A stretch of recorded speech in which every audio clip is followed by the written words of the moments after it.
Warahmatullahi wabarakatuh. Waalaikumsalam Waalaikumsalam warahmatullahi wabarakatuh. warahmatullahi wabarakatuh.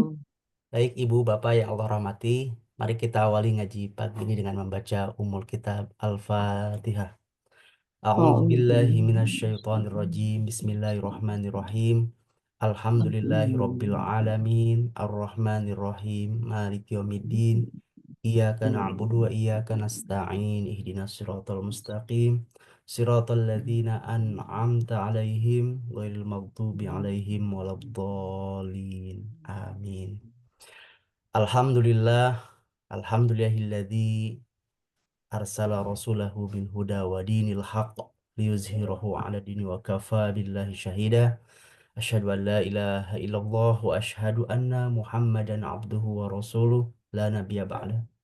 Allahumma shalli ala sayyidina Muhammad wa ala ali sayyidina Muhammad kama shallaita ala sayyidina Ibrahim wa ala ali sayyidina Ibrahim fil alamin innaka Hamidum Majid. Alhamdulillah, puji serta syukur kehadirat Allah Subhanahu wa Ta'ala atas semua nikmat yang Allah telah anugerahkan kepada kita semua. Pagi hari ini kita bisa berkumpul di sini. Allah bangunkan pagi hari untuk kemudian bisa melakukan sholat, ya. Kemudian pagi ini kita bisa silaturahim, kita ngaji bersama. Insya Allah ini juga bagian dari ikhtiar untuk menggapai keberkahan dan mendapatkan berkahnya doa baginda Nabi Shallallahu Alaihi Wasallam. Allahumma barik li ummati fi bukuriha. Ya Allah, berkahilah umatku di pagi hari. Juga selawat serta salam mari senantiasa kita perbanyak, kita baca, kita dawamkan gitu ya. Bersolawat kepada baginda Nabi Shallallahu Alaihi Wasallam sebagai rasa syukur, ya, rasa cinta kita kepada baginda Nabi Shallallahu Alaihi Wasallam. Juga kita berharap mendapatkan syafaat kelak di yaumil akhir. Ibu Bapak yang Allah rahmati, Alhamdulillah kita kembali ngaji pagi hari ini. Merecall apa yang sudah kita kaji di pekan lalu ya tentang bagaimana Allah mencintai orang-orang yang berikhtiar. Rasulullah juga mengajarkan kepada kita berikhtiar dengan ikhtikon ya, dengan sungguh-sungguh ya. Bahkan Rasulullah ketika menjabat tangan seorang sahabat Sa'ad bin Mu'az yang tangannya banyak kapalan ya. Beliau mengatakan inilah tangan yang dicintai Allah dan takkan disentuh api neraka. Ini menjadi penyemangat untuk kita semua untuk berikhtiar ya, ikhtiar apalagi di hari Senin itu ya. I love Monday gitu ya. Ini memulai aktivitas lagi gitu ya. Setelah mungkin yang kemarin uh, beraktivitas di rumah gitu ya.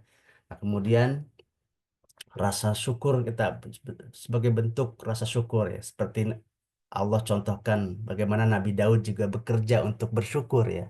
Bekerjalah wahai Daud untuk bersyukur ya. Ini ini juga merupakan rasa kesyukuran kita kepada Allah Subhanahu wa taala atas kesempatan nikmat yang Allah anugerahkan kepada kita. Tentu setiap usaha kita hasilnya beragam, bermacam-macam. Dan Islam juga mengajarkan kepada kita salah satunya adalah untuk berusaha, berikhtiar untuk mengupayakan ya yang halal, memastikan halal setiap suapan yang masuk ke dalam mulut kita ya. Apa yang kita kenakan, yang kita pakai sesuatu yang halal ya. Ini sangat tegas bahkan Nabi yang kita tahu Nabi penyayang ya, tapi Nabi juga tegas. Nabi tegas ketika melihat bahkan ya cucunya, cucu kesayangan Nabi ya, Al Hasan sedang merangkak-rangkak di lantai.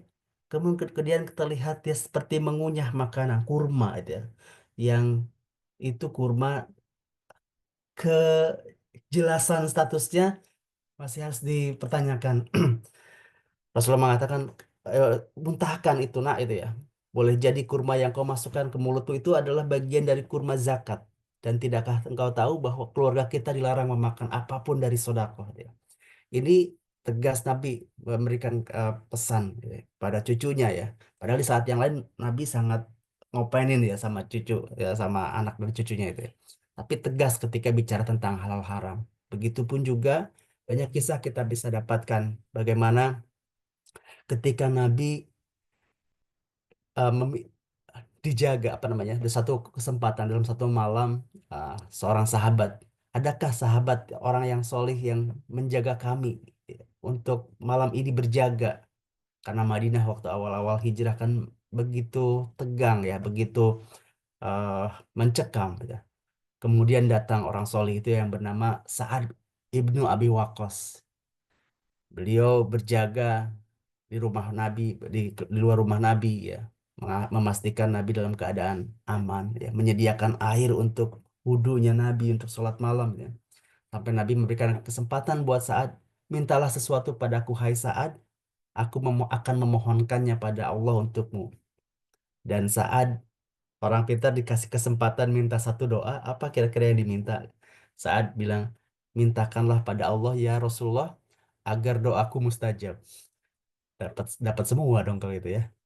Tapi ya, ini Rasulullah tersenyum melihat permintaan sahabat yang cerdas ini kan ya. Tapi Rasulullah ya doanya mustajab. Rasulullah mengatakan kepada Sa'ad, bantulah aku hai Sa'ad dengan memperbaiki makananmu. Artinya memastikan apa yang masuk ke dalam tubuh kita itu sesuatu yang halal gitu ya. Bantulah aku dengan sesuatu yang halal. Karena kehalalan itu juga akan menjadikan keberkahan dan membuat, uh, ketika sesuatu yang haram masuk ke dalam tubuh, maka itu menjadi penghalang atas doa ya. Seperti kisah seorang musafir yang punya syarat-syarat untuk terkabulkannya doa. Dia orang safar, dia berpuasa, dia dizolimi, dia mengangkat tangannya kepada Rob ya.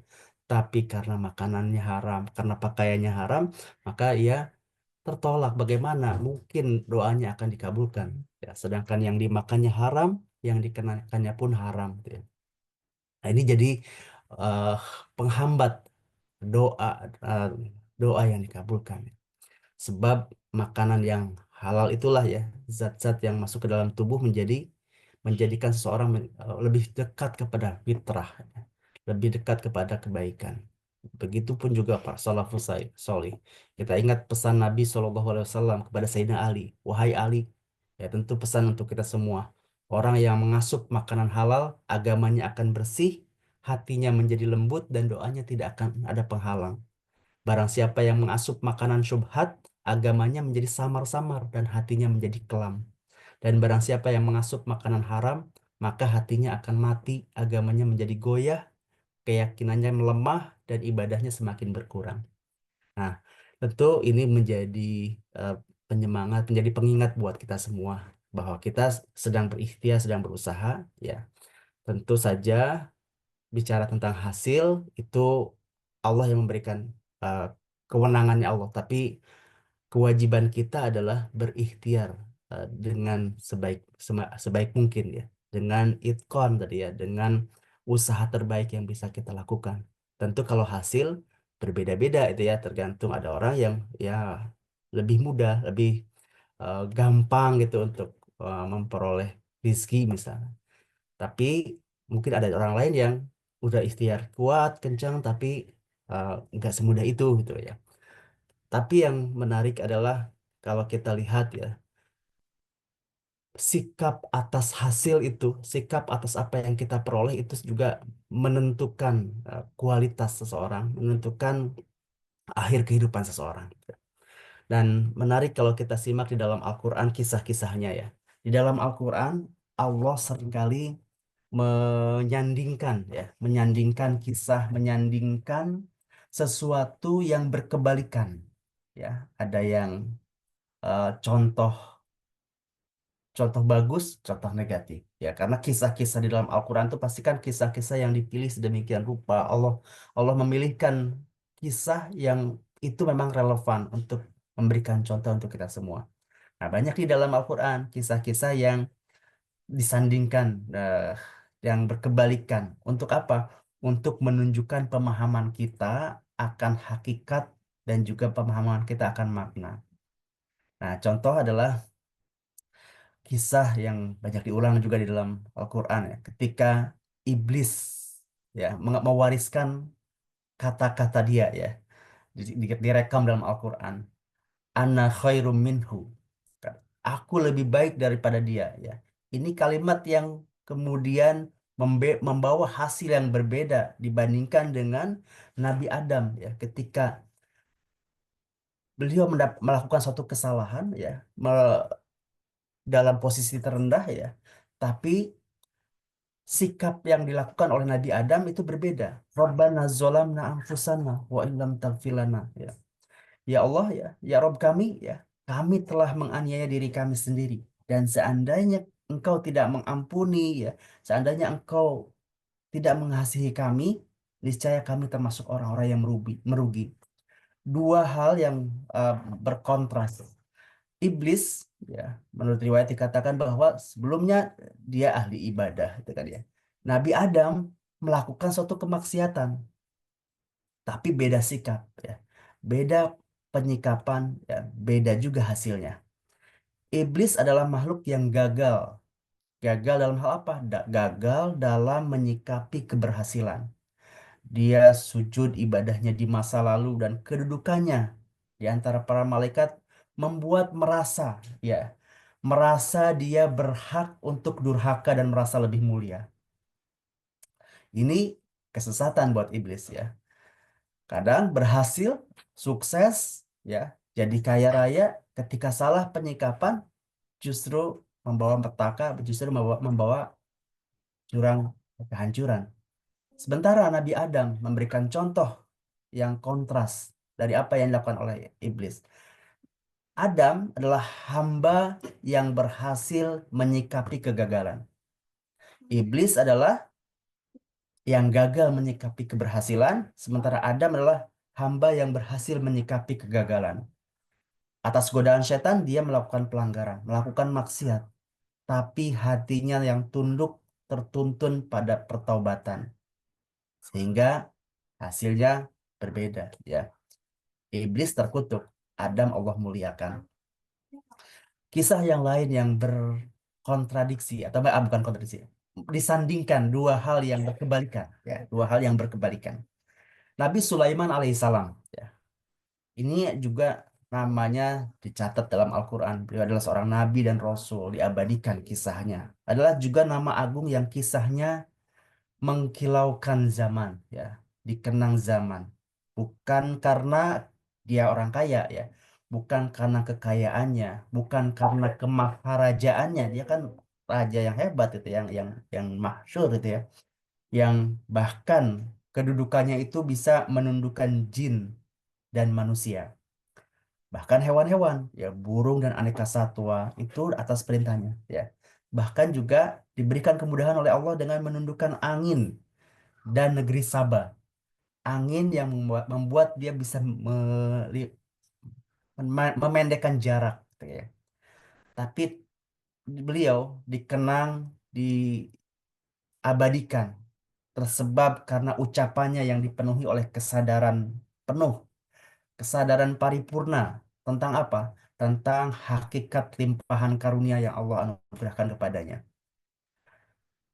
Berkebalikannya adalah dengan Fir'aun atau dengan Korun.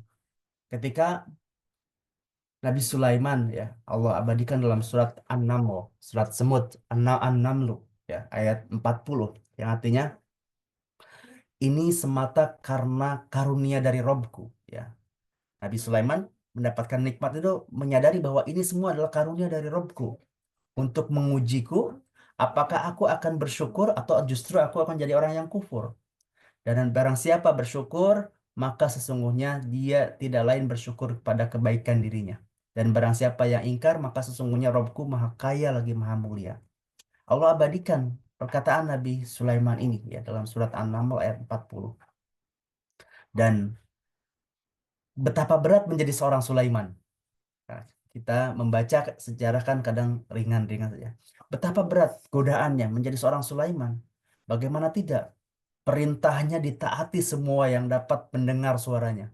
Ya, ini orang zaman sekarang aja kalau udah punya kedudukan, bisa menguasai, wah mungkin partai-partai bisa ditentukan udah beda nanti ini ya sikapnya ataupun juga posisinya dia. Ya, tapi Nabi Sulaiman berat nih ujian menjadi seorang seperti Nabi Sulaiman itu. Ya, bagaimana kekuasaannya begitu besar. Ya, perintah titahnya itu adalah titah yang kuat ya. Orang harus mengikuti, bukan hanya manusia, bahkan jin dan binatang juga ya. Suaranya dapat disampaikan menembus jarak ya, karena angin bisa menyampaikan suara itu ya. Jarak dilipat baginya dengan angin yang berarak gitu ya. Tapi kemudian Nabi Sulaiman mengajarkan kepada kita untuk bersyukur. Beda kisah berkebalikan dengan Fir'aun yang merasa bahwa Sungai Nil yang mengalir di bawah kakinya itu kan ya. Sungai Nil ya, Mesir di situ yang dalam eh, pandangan dia dalam genggamannya itu kan ya. Dan Bani Israel juga menjadi budaknya ya. Dia nggak tahan itu untuk mengucapkan kalimat warisannya yang dikenang ya, yang membawa dia kepada kehancuran ya. Kalimat warisannya Firaun, dia mengatakan, aku Rob kalian yang paling tinggi, ana Robbukumul a'la gitu ya. Maka kalau kita lihat ya, maka bagaimanakah dengan Sulaiman kalau dibandingkan dengan Sulaiman yang kalau bicara tentang jumawa, dia lebih berhak untuk jumawa dibandingkan dengan Firaun yang kekuasaannya hanya negeri Mesir ya. Sulaiman bahkan menundukkan jin, manusia dan hewan dan binatang. Dan dari mereka kita tahu bahwa kesombongan nggak pernah berasal dari kelebihan yang dimiliki.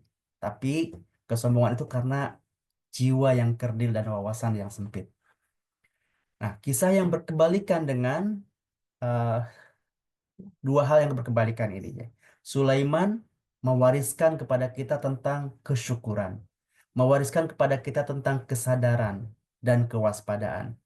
Syukur untuk menjadikan diri ya lebih bersyukur dan mensujudkan diri kepada Sang Holik, kepada Sang Pencipta di setiap nikmat ya, di setiap anugerah yang Allah anugerahkan, yang kebaikannya akan kembali kepada diri orang yang bersyukur. Sadar bahwa segala yang dimilikinya tanpa kecuali semata-mata hanyalah karunia dari Allah. Dan beliau menjadi orang yang waspada. Waspada kenapa? Waspada bahwa setiap karunia itu hakikatnya adalah ujian, ya, nikmat, harta yang banyak, anak yang sehat, anak yang eh, banyak itu adalah ujian yang akan memperlihatkan kesejatian diri seseorang, ya. Sebagai hamba yang bersyukurkah atau hamba yang kufur? Ini warisan dari Nabi Sulaiman alaihissalam untuk kita.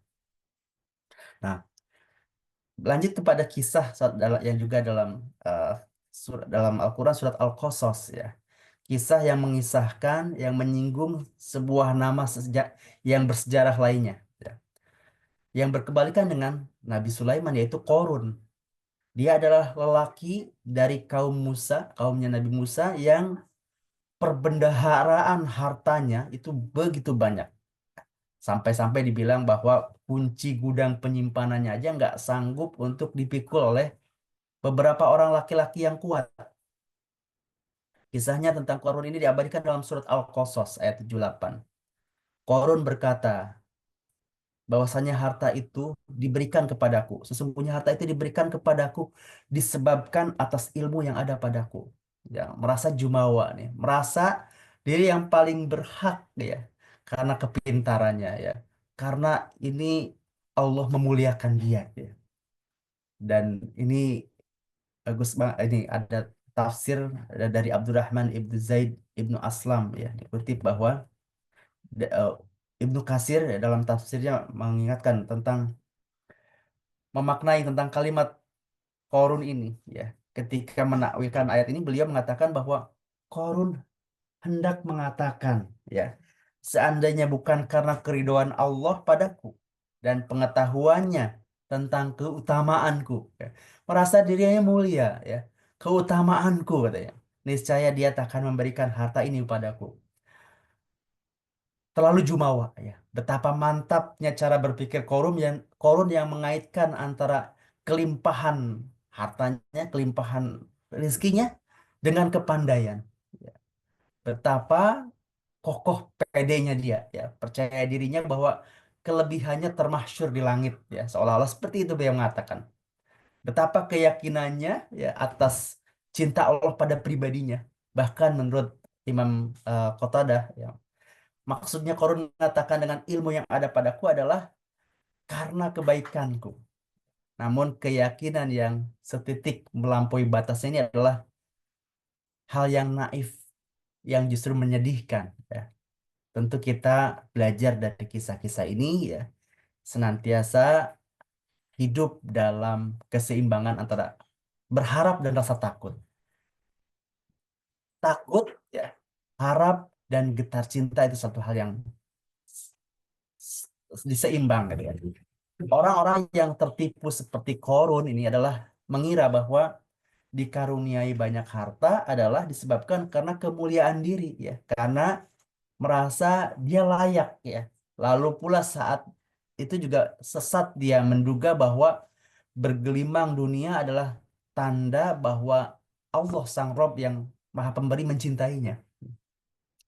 Bahkan dia sudah diperingatkan sebenarnya. Dia sudah diperingatkan bahwa sebelum dirinya itu sudah banyak orang-orang yang lebih kuat, orang-orang yang lebih banyak punya harta, tapi akhirnya binasa. Dan sungguh ya, orang berdosa nggak usah ditanya tentang dosanya, karena besarnya, karena banyaknya, karena seringnya, gitu ya. Dan semakin menumpuk-numpuk dosa, semakin keras ya, semakin jauh dari fitrah. Maka Allah azab Korun ya, ketika Korun dan istananya dan hartanya dibenamkan, kemudian eh, dia dihancurkan ya, dibenamkan ya. Awalnya kan orang-orang penuh semangat menginginkan apa yang dimiliki oleh Korun ini ya. Tapi ketika sadar, insaf ya, yang kemudian mencekamkan jiwa ya, yang menghantam jiwa bahwa ketika hartanya Korun hancur ya, orang-orang pun tersadar ya bahwa apa yang dilakukan Korun itu adalah sesuatu yang salah. Ya. Nah, ini jadi apa namanya pembelajaran ya tentang sikap gitu ya.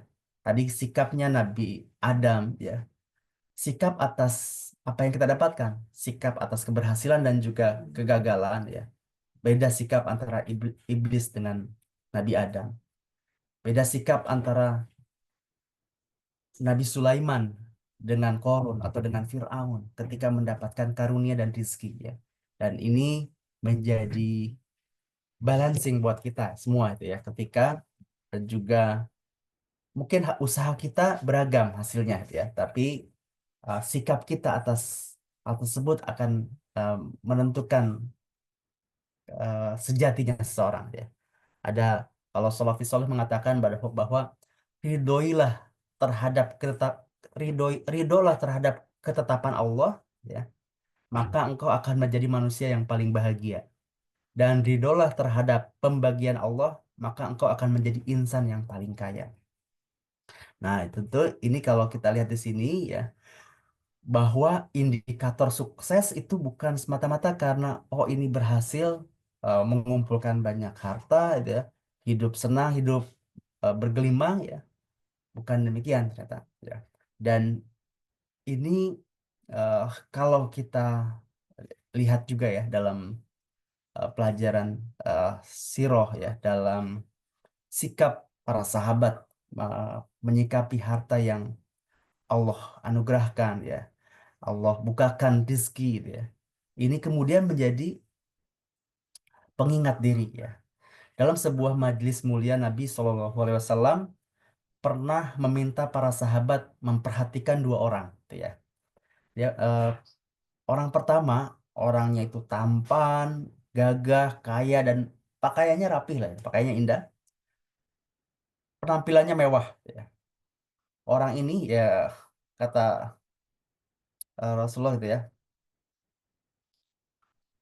mana yang lebih baik itu kan ya. Kata para sahabat, orang yang ini ya, orang yang tadi tampan, gagah, pakaiannya rapi, orang mengatakan orang ini ya Rasulullah. Jika melamar pasti diterima, jika memberi saran pasti diikuti, jika berjalan banyak yang mengiringinya ya, yang memperhatikannya. Jika duduk juga banyak yang menemaninya. Sementara orang kedua miskin, ringkih, compang-camping dan rombeng, kusut semeraut gitu ya. Adapun ini, kata para sahabat, jika melamar pasti ditolak. Jika memberi saran, nggak ditanggapi. Datang dan perginya pun nggak disadari. Tapi satu laki-laki yang kalian remehkan kebaikan ini, kata Rasulullah ya, adalah lebih baik daripada 10 bumi beserta orang-orang yang satunya. Jadi, pelajaran tentang jangan menyepelekan orang, gitu ya. Nah, ini dalam perspektif kisah misalkan antara para sahabat ya. Kisah yang masyhur adalah ketika Abdurrahman bin Auf. Ya, tentu kita tahu ya, Abdurrahman bin Auf adalah sosok sahabat yang sukses, kaya raya itu kan ya. Karena memang punya bakat di situ ya. Eh Megang apa aja mungkin jadi jadi sukses itu ya. Orang yang kaya, penampilannya juga eh elegan itu ya. Suatu hari Abdurrahman bin Auf ini menangis. Ketika dihidangkan roti ya, roti yang lembut, kasih lauk gitu, kasih kuah gitu ya. Dia nangis terseduh. Apa yang dikatakan oleh Abdurrahman bin Auf? Dia berkata, Mus'hab bin Umair lebih baik dari kami. Siapa Mus'hab bin Umair itu? Mus'hab bin Umair itu sahabat Nabi, orang kaya itu ya. Dia orang bangsawan waktu di Mekah. Ketika masuk Islam, dia diusir sama keluarganya, tapi tetap memilih Islam dan dia menjadi duta Nabi SAW untuk membuka jalan hijrah ke Madinah, ya. Karena kemampuan linguistiknya bagus, penampilannya bagus, itu ya. Musa bin Umair ini dia. Dulu kalau masih di Mekah waktu belum eh, dia hidup sangat sederhana itu kan ya. Orang-orang tuh udah dari kejauhan, gadis-gadis sudah membuka jendela tuh kalau udah Mus'ab bin Umair mau lewat itu kan. Parfumnya udah tercium ya. Nah, kata Abdurrahman bin Auf, Musa bin Umair lebih baik dari kami. Dan dia tidak pernah menikmati makanan sebaik ini. Kalah syahid di Uhud, ya, karena Musa bin Umair ini wafat di Uhud. Ya. Ketika wafat ini, orang Mekah melihat, Musab, ada jenazah Musab. Itu dikira Rasulullah. Karena Musab ini juga ganteng gitu ya. Dikira Rasulullah, maka orang-orang berkira Muhammad sudah mati gitu ya. Nah, ketika perang Uhud itu, ya, Mus'ab, ia tiada kafan baginya selain selimut usang lagi usuh, yang kalau ditutupkan ke kepalanya, maka kakinya terbuka. Kalau diselubungkan ke kaki, tersingkap bagian kepalanya. Ini yang mengingatkan Abdurrahman bin Auf. Sehingga ia makin menangis ya. Tangisannya mungkin sebab terkenang juga ungkapan Nabi SAW saat melihat Mushab di Madinah. Ya. Si sahabat yang tampan, yang harum, yang sejak hijrahnya menjadi papa, menjadi serba terbatas, bahkan kulitnya kering ya, mengelupas sebagai ini sisikan lah ya, bajunya pun bertambal ya, tubuhnya juga kurang kering kurus kering karena kelihatan kurang gizi. Kala itu Nabi menitikan air mata dan bersabda, bagaimana kalian jika dunia dibukakan lalu masing-masing kalian berlimpah kekayaan dan kemuliaan? Kalian duduk di atas singgasana layaknya raja-raja dan pelayan-pelayan hilir mudik menyediakan keperluan kalian. Beliau Nabi SAW pandangi para sahabat ini. Mereka yang saat itu nyaris fakir adanya. Kehidupan awal-awal di Madinah itu sangat fakir ya, sangat terbatas itu kan ya. Karena bahkan disebutkan bahwa kami benar-benar merasa kenyang itu setelah peristiwa Haibar tahun ke-7 Hijriah itu ya. Jadi awal-awal hijrah sangat terbatas, miskin papa dia. Kata Nabi ketika mengisahkan tentang bagaimana keadaan kalian. Pertanyaan Nabi ini, ketika dunia dibukakan, kalian hidup dengan penuh eh, kenikmatan itu kan ya. Harta banyak ya. Ini ditanya ketika orang sedang sedang lapar, sedang dalam keadaan miskin. Kemudian para sahabat itu mengatakan bahwa jika demikian, keadaan kami saat itu pastilah lebih baik daripada sekarang ya Rasulullah. Nabi menggeleng dengan pelupuk tergenang gitu ya. Nabi nggak mengatakan, Enggak sama sekali, demi Allah. Ya. Suara beliau bergetar ketika mengatakan itu ya. Demi zat yang jiwa Muhammad ada di genggamannya, kalian hari ini lebih baik daripada kalian pada hari itu. Maka tangis Abdurrahman bin Auf adalah mera- merasakan ya, merasa tangis iri kepada mereka yang dikaruniai kematian di zaman ketika kesempitan menjadi urat persaudaraan. Itulah tangisan yang mengenang bagaimana kebaikan, ya, puncak yang pernah digapai bersama-samanya. Tapi kini sesuatu yang dianggap baik oleh banyak pihak justru ini menjadi sesuatu yang dianggap jelek gitu ya. Padahal saat itu ya Nabi mengatakan ya belum tentu yang bahkan keadaan kalian saat ini lebih baik dibandingkan zaman pada saat itu. Dan itu juga kemudian membawa kesadaran kepada Sayyidina Umar ya ketika perbendaharaan negeri Persia yang berlimpah bertimbun di Madinah ya itu berhasil dikuasai kaum muslimin ya dibawa ke Madinah. Umar menangis. Mengapa engkau menangis hai Amirul Mukminin gitu ya. Padahal Islam dijayakan lewat kepemimpinanmu ya dan kaum muslimin dimakmurkan melalui dirimu ya. Umar terkenang dengan kisah ini gitu ya. Dengan perkataan Nabi ini Umar makin terseduh. Jika ini kebaikan ya kata Umar ya, mengapa tidak terjadi di zaman Rasulullah dan zaman Abu Bakar ya? Celaka, mengapa di zamanku ya? Ini kesadaran Umar ya. Hari-hari yang kita mendengar eh, bahwa menjadi kaya itu mulia ya disertai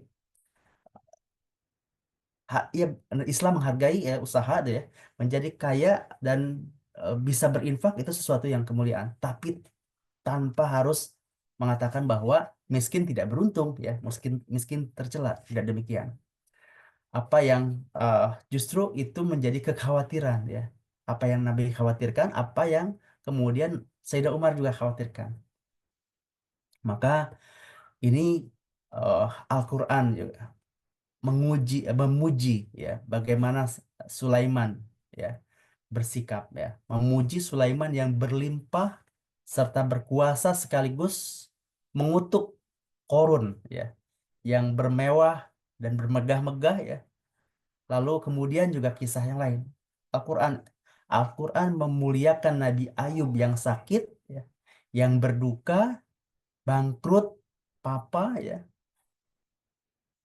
kemudian tetap bersyukur tetap menjaga kewarasan dan keimanannya ya jadi kisah tentang hal-hal yang berkebalikan tadi ya pelajaran untuk kita ya dan sikap uh, kita berusaha bekerja dengan maksimal untuk memperoleh harta yang bergizi ya harta yang baik ya yang halal yang toyib gitu kan ya itu adalah sebuah rasa syukur kita atas nikmat yang Allah anugerahkan kepada kita tapi ketika bicara tentang hasil maka sikap kita contoh kita diperintahkan contohlah Nabi Sulaiman ya jangan bersikap seperti Korun ya bersikaplah seperti Sulaiman mensyukuri ya menyadari bahwa apa yang kita peroleh itu adalah sebagai sebuah ujian ya. Apakah aku termasuk orang yang bersyukur ataukah orang yang ingkar ya. Tidak jumawa seperti Korun merasa ini adalah hasil usahanya, hasil dari apa yang kepintarannya ya. Nah, ini pelajaran kita hari ini ya. Semoga kita bisa uh, istiqomah, bisa semangat terus untuk berikhtiar ya. Karena tadi usaha maksimal itu adalah sesuatu yang diperintahkan ya. Nabi mengatakan bahwa tangan yang kapalan sekalipun seperti apa yang beliau rasakan ketika bersalaman dengan Sa'ad bin Mu'az, inilah tangan yang tidak disentuh api neraka. Menjadi penyemangat buat kita bekerja lebih giat, lebih semangat. Hasil ya Allah yang maha mengatur rizki seseorang, tapi sikap kita terhadap hasil itu akan menentukan akhir dari kisah kita. Ya. Demikian yang bisa saya sampaikan. Kurang lebihnya mohon maaf kalau ada kekurangan dalam hal penyampaian. Silahkan kalau ada tambahan, tausiah maupun juga informasi dari Bapak Ibu jamaah sekalian.